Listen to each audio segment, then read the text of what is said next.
பணத்துக்காக என் மனச மறந்து அவன் கூட போனியே, தங்கமான என் மனச மறந்து அவன் கூட போனியே, நான் பணக்காரன் இல்லைன்னு தெரிஞ்சு அவன் கூட போனியே, மனசு முக்கியம் இல்லைன்னு தான் அவன் கூட போனியே. சீ சீ சீ சீ குமாரி ஒரு சீ.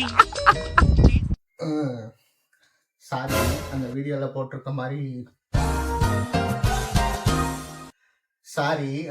போட்டிருக்க மாதிரி வந்து சட்டைன்ட்டு இல்லை.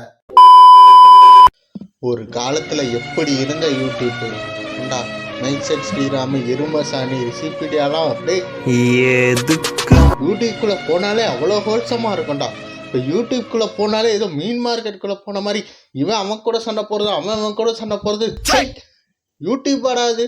எப்படி இருந்த யூடியூப்பு எப்படி ஆயிடுச்சு பார்த்தீங்களா? ஐயோ முடியலங்க. ஏதாவது வேலைக்கு போயிட்டு வந்து ஏதாவது ப்ரெஷரில் யூடியூப்பை திறந்து ஏதாவது சந்தோஷமாக இருக்கலாம்னு பார்த்தாலே இங்கே இருக்க பிரச்சனையை விட அங்கே இருக்க பிரச்சனை அதிகமாக இருக்குது. முடியலை. யூடியூப்பை திறந்தாலே சண்டையாக தான் இருக்குது. இவன் அவனை அடிச்சேங்கிறான், அவன் இவனை அடிச்சேங்கிறான். இப்படியே பேசிக்கிட்டே இருந்தா என்னடா அர்த்தம்? எது பெருசுன்னு அடிச்சு காட்டு. இப்போ என்னன்னா புதுசாக மன்னிச்சவ இருந்துட்டு தட் பொட்டேட்டோவை போட்டு அடிச்சிட்டு இருக்காங்க. என்னடா நடக்குதுங்கிற மாதிரி தான் இருக்குது. எங்கிட்டு போனாலும் டேய் காசி நீயுமாடாங்கிற மாதிரி ஒரே டெம்ப்ளேட்டு தான் எங்கே போனாலும் தோடுது. ஐயோப்பா எங்க முடியல. எவ்வளோ டாக்ஸிக்கிட்டி. யூடியூப்பை திறந்தாலே டாக்ஸிக்காக தான் இருக்குது. இப்போலாம் யூடியூப் சைடே போகவே பிடிக்க மாட்டேங்குது. எங்கே பார்த்தாலும் ஸ்கேமு பிரச்சனை, அவன் இவன் பூரா எல்லாரும் மாற்றி மாற்றி அடிச்சுக்கிறானுங்க. இப்போ என்னன்னா மன்னிச்சவக்காவை தட்பட்டு போட்டு அடித்து வீடியோ போட்டாங்க. அப்போது ஒரு ப்ரெஸ் பட்டி இருந்துச்சு. இப்போது தட்பட்டு ரிப்ளை வீடியோ போட்டிருக்காங்க. அது பார்க்கும்போது இவங்க மேலே தப்புலையேன்னு தோணுது. என்னால் முடியல. என்னடா நடக்குதுங்கிற மாதிரி இருக்குது. எல்லாரும் ஈஸியாக மேனிப்புலேட் பண்ணியிருக்காங்க. நான் தான் ஜோக்கர் போல். இவனை பார்த்தா அவன் தப்பு பண்ண மாதிரி இருக்குது, அவனை பார்த்தா இவன் தப்பு பண்ண மாதிரி இருக்குது. இதே தான் டெக் பாஸ் விஷயத்துலேயும் நடந்துச்சு. ஃபஸ்ட்டு சுதர்சன் வீடியோ பார்த்தப்ப சூப்பர்ரா, என்ன மனுஷல கிரேட் அப்படின்னு தோணுச்சு. அடுத்து அங்கிட்டு வீடியோ போட்டப்ப இந்த நாயை போய் நம்பிட்டோமே திரும்ப மாறி மாறி அதே ஒரே விஷயம் தான் நடக்குது. ஈஸியாக மேனிப்புலேட் பண்ணிட்டு போயிடுறானுங்க. எல்லாரும் என்ன ஏமாத்துறாங்க. இப்போ வந்து சித் ஃப்ரீக்வன்சி அக்கா வீடியோ போட்ட பிறகு தான் உண்மை என்னன்னே தெரியுது. இந்த தட் பொட்டேட்டோ ஃபேஸும் அப்படித்தான். இப்போ இவங்க வீடியோ பார்க்குறப்ப தட் பொட்டேட்டோ ஃபேஸும் சொல்கிறது நியாயமாக தான் தெரியுது. மன்னிச்சவக்கா வீடியோ போட்டப்பயே அதுவும் நல்லதாக தான் தோணுச்சு. இப்போ என்னால் என்ன எப்படி சொல்கிறது, பிரெயின் இஸ் நாட் பிரெயினிங்கிற அந்த டைலாக் தான் ஞாபகம் வருது. ஈஸியாக மேனிப்புலேட் பண்ணிடுறானுங்க, ஈஸியாக ஒரு பிளேம் வச்சுட்டு போயிடுறானுங்க, ஈஸியாக தப்பிச்சிடுறானுங்க. என்னடா இழிச்சவாய பாருங்க. ஏன்னா டே உன்கிட்ட போக்க S3 உனக்கு வீடியோ நான் கேட்டேனாடா, நான் உன்கிட்ட கேட்ட வீடியோ இல்லடா. ரிப்ளை வீடியோ போடுறான், நீ போக்க S3 ரிவ்யூ போட்டுட்டு இருக்க. நான் என் பிளட்டி ராஸ்கல். இன்னுமே நீ எங்களை பைத்தியக்காரனாவே நினச்சிட்டு இருக்கல. வீடியோ போட்டாலும் என்ன போடுவேன், ஒரு பிளாக் ஸ்க்ரீனு ஒரு பிளாக் ஷர்ட்டை போட்டு எங்க சாரிங்க அப்படின்ப. அதான் நாங்கள் நம்பணும் அதானே. ஏன்னா எங்கள் மூஞ்சில் எழுதி வச்சிருக்கு பாரு ஜோக்கர்னு. ஃபார்வர்ட் பண்ண வேற இல்லடா, ரெண்டு பேரும் நீங்க வேணா பாருங்களேன். இந்த சுதர்ஷன் மேட்டர்ல கடைசியில் என்ன ஆச்சுன்னா, தலைவர் கடையை மூடிட்டு வடிவேல் காமெடியில் வந்த மாதிரி கடையை மூடிட்டு ஓடி போயிட்டாங்க. 10 நாளாக வீடியோ காணோம். சரி 10 நாள் வீடியோ காணோன்னு நம்ம அப்படி யோசிச்சோன்னா, எனக்கு இதில் என்ன தோணுதுன்னா, அவன் வந்துட்டு விஷயத்த ஆற போடுறான். ஒரு விஷயத்த ஒரு 10 நாள் 20 நாள் பேசாமட்டோன்னு வச்சுக்கோங்களேன், நம்மளே மறந்துடுவோம். ஒரு சண்டேவே ஒரு 2 நாள் பேசலாட்டி என்ன சண்டைங்கிறதே நம்ம மறந்துடுவோம். அந்த மாதிரி தான் இதுனா. இப்போ ஒரு 10 நாள் ஆச்சு வீடியோ போட்டு. எனக்கு தெரிஞ்சு 10 நாள் கழிச்சு இப்போ தான் போக்க X3 வீடியோ ரிவ்யூ வீடியோ போட்டிருக்கான். எனக்கு தெரிஞ்சு நல்லா அந்த விஷயத்தை ஆற போட்டோன்னா எல்லாம் மறந்துடுவானுங்க. நம்ம அடுத்து வந்து ரெகுலராக வீடியோ போடலாம், அதையும் நம்பிட்டு வந்து பார்ப்பானுங்க. அதானடா இப்ப ஆல்ரெடி 10 நாள் ஆச்சு. எல்லாரும் அதை பத்தி பேசுறது நிப்பாட்டியாச்சு.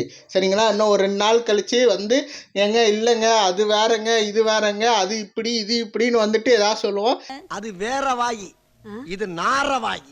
சரி நம்மளும் ஏன் ஆமால அப்படின்னு நினைச்சிட்டு போக வேண்டியதான். நமக்கு வேற வழியே கிடையாது. அவ்வளவுதான். எல்லாரும் பண்றத பண்ணிட்டே தான் இருக்க போறாங்க. இங்க ஸ்கேமா இருக்கட்டும் ஆடா இருக்கட்டும் எல்லாரும் பண்ணத்தான் போறானுங்க. எவனுமே இங்க உத்தமம் கிடையாது. எவனுமே ஐயோ நான் ஆடியன்ஸ் ஏமாத்த மாட்டேன்லாம் எவனும் சொல்ல முடியாது. காசுன்னு வந்துட்டா எல்லாரும் பண்றதுதான். அவனையும் இங்கே குறை சொல்றீங்க, ஒன்றும் ஆக போகிறது கிடையாது. கடைசியில் நம்ம தான் ஜோக்கர் ஆக போகிறோம். ஐயோ இதை மறந்துட்டேன் பாருங்க. இந்த பிரச்சனையில் பார்த்தீங்கன்னா நம்ம பையா வந்து வீடியோ போட்டுட்டு இருக்காரு என்னமோ நல்லவர் மாதிரி. ஐயா நீங்கள் தான் இதுக்கெல்லாம் குருவே. பாய் நீங்க இங்க இருங்க பாய், ஓம்ப போய் கம்பி என்னவீங்க பாருங்க பாய். இப்போ அப்படிங்கிற மாதிரி தான் இருக்கு. அவர் என்னமோ நல்லவர் மாதிரி வந்து வீடியோ போட்டுட்டு இருக்காரு. அதுக்கெல்லாம் ஆரம்பம் புள்ளியே நீங்க தான்யா. சித்தாக்கா உங்களுக்கு ஒரு பெட்டிஷனே தரேன், எப்படியாவது அவருக்கு ஒரு வீடியோ போட்டுருங்க, நாங்கள் சாட்டிஸ்ஃபை ஆயிடுவோம். அப்படியே வீடியோ போட்டாலும் ஒன்றும் நடக்க போகிறது கிடையாது. அவர் பின்னாடி பெரிய கூட்டமே இருக்குது. ஸோ சொல்ல வருது என்னன்னா, காசுன்னு வந்துட்டா எல்லாரும் எதாவது பண்ணத்தான் செய்வானுங்க. கடைசியில் வந்து சாரின்னு கேட்டுட்டு அடுத்த வீடியோ அவனுங்க போடத்தான் போகிறானுங்க. அதை நம்ம பார்க்கத்தான் போகிறோம். இது மாறவே மாறாது. காலகாலமாக இப்படி தான் நடந்துகிட்ருக்கு. ஸ்கேமுன்னு வருவானுங்க, சாரின்னு கேட்பானுங்க, அடுத்த வீடியோ போடுவானுங்க, மறந்து எல்லோரும் போயிட்டு தான் ஆகணும். வேறு வழி கிடையாது. சரிங்களா? இதில் நீங்கள் ஒப்பீனியன்னு சொல்லிட்டு யார் சொல்கிறதுக்கும் ஒன்றும் பிரச்சனை கிடையாது. எல்லோரும் பண்ணத்தான் செய்வானுங்க. என்கிட்டே வந்து ஒப்பீனியன் கேட்டிங்கன்னா இதில் ஒப்பீனியன் சொல்கிறதுக்கு ஒன்றுமே இல்லைங்க. காசு ஸ்கேம் எல்லாம் பண்ணுறதா. காசுன்னு வந்துட்டால் எல்லாம் ஸ்கேம் பண்ணத்தான் செய்வானுங்க. இதில் என்னத்த ஒப்பீனியன் சொல்கிறீங்க? அவ்வளோதான், ஒரு மயிரும் கிடையாது.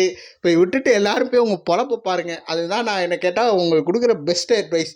இவங்க வீடியோ பார்த்துட்டு நம்ம ஜோக்கர் ஆகிறதுக்கு நம்ம போய் நம்ம பாட்டு நம்ம வேலையாவது பார்க்கலாம். நீ என்னடா சொல்கிறது? எங்களுக்கு தெரியும் நீ சூத்த மூடு. இந்த யூடியூப் சைடு வரவே எனக்கு பிடிக்கல சுத்தமாக. என்னால் வேலைக்கு போயிட்டு வந்து வீடியோ போகிறதே பெருமலையாக இருக்குது. இதில் இவனுங்க வேறு பார்த்தீங்கன்னா உள்ளே உட்காந்து அடிச்சிட்டு இருக்கானுங்க. இவங்க என்ன பண்ணுறானுங்கன்னு பார்க்குறது வேறு தனி வேலையாக பண்ணணும் போல்.